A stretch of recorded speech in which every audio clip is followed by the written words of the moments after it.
महाराष्ट्रातील अत्यंत महत्त्वपूर्ण असणारा नीरा देवघर प्रकल्प, ज्यामध्ये पुणे जिल्ह्यातील भोर, सातारा जिल्ह्यातील खंडाळा, फलटण आणि सोलापूर जिल्ह्यातील माळशिरस, पंढरपूर आणि सांगोला हे दुष्काळी तालुके येतात.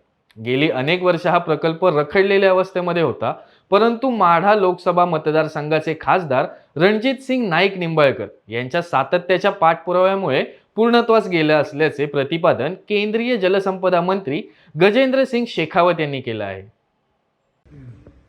नमस्कार साथियों, महाराष्ट्र की एक अत्यंत महत्वपूर्ण परियोजना जिसे महाराष्ट्र के एक बहुत बड़े भूभाग भोर, खंडाड़ा, फलटन, मलछिया, पंढरपुर और सांगोला इस क्षेत्र के लाखों एकड़ जमीन की सिंचाई के साथ साथ में लाखों लोगों के पीने के पानी की सुनिश्चितता की जा सकती है।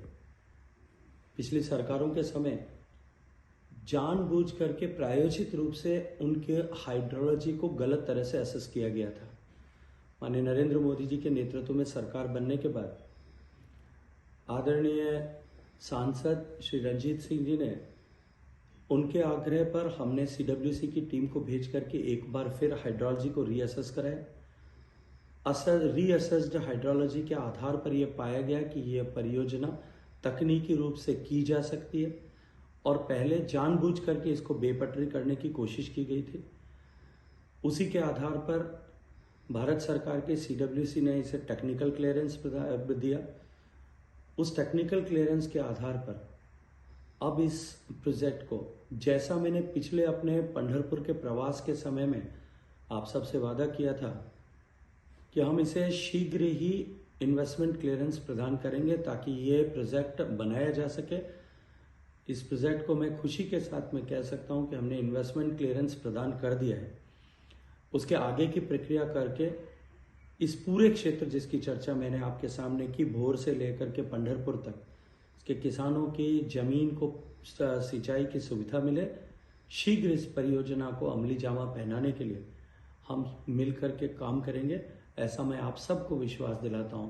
महाराष्ट्राचे मुख्यमंत्री एकनाथ शिंदे, उपमुख्यमंत्री देवेंद्र फडणवीस आणि अजित पवार यांनी या प्रकल्पासाठी मंजुरी देऊन निधीची तरतूद केली होती आणि आज केंद्र शासनाने यावर अंतिम मंजुरी देऊन निधी उपलब्ध करून दिलाय. यामुळे या भागातील शेतकरी, शेतमजूर यांचा पिण्याच्या पाण्याचा आणि शेतीसाठीच्या पाण्याचा प्रश्न कायमस्वरूपी निकाली निघाला आहे. यापूर्वीच्या सरकारने हा प्रकल्प रखडवला होता, परंतु देशाचे पंतप्रधान नरेंद्र मोदी यांचे सरकार आल्यानंतर असे अनेक प्रलंबित प्रकल्प मार्गी लागले, अशी माहिती खासदार रणजित सिंग नाईक निंबाळकर यांनी माध्यमांशी बोलताना दिली. आज खऱ्या अर्थाने माढा लोकसभा मतदारसंघातील तमाम जनतेला एक आनंदाची बातमी, मोठ्या आनंदाने मी आपल्या सर्वांना या व्हिडिओ बाईटद्वारे आपल्याला कळवतो.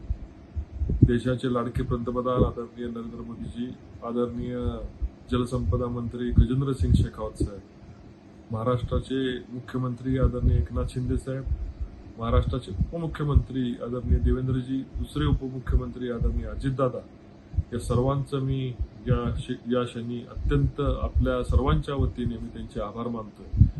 माढा लोकसभा मतदारसंघामधला नीरा देवघर हा बहुपरिचित प्रकल्प, गेल्या अनेक वर्ष त्याचं पाणी लोकसभा मतदारसंघामध्ये मिळत नव्हतं. पाणी कायमस्वरूपी देण्याच्या दृष्टीने महाराष्ट्र सरकारने, विशेष करून महाराष्ट्राचे लाडके उपमुख्यमंत्री देवेंद्रजी यांनी निश्चय केला होता.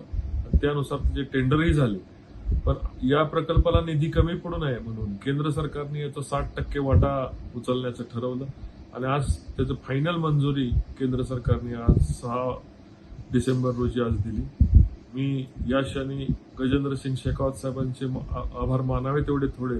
त्यांनी प्रत्यक्ष नीरा देवघरला भेट दिली, नीरा देवघरच्या साईटवरून पंढरपूरपर्यंत नीरा देवघरची प्रकल्पाची पाहणी केली आणि पंढरपूरला दिलेला शब्द आज त्यांनी खऱ्या अर्थाने पाळला.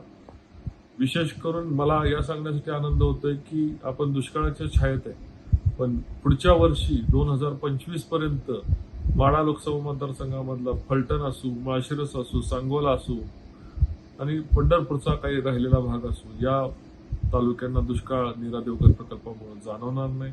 14 TMC पाणी असणारा जवळपास हा प्रकल्प 12.98 TMC साठवण क्षमता असलेला हा प्रकल्प आता आता माढा लोकसभा मतदारसंघासाठी कायमस्वरूपी खुला होताना मला आज मनापासून आनंद होतोय.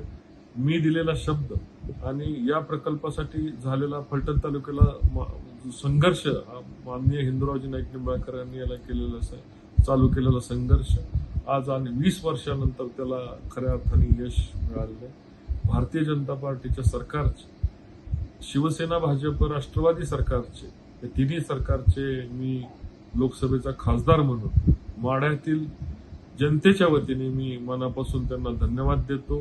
जय हिंद, जय महाराष्ट्र.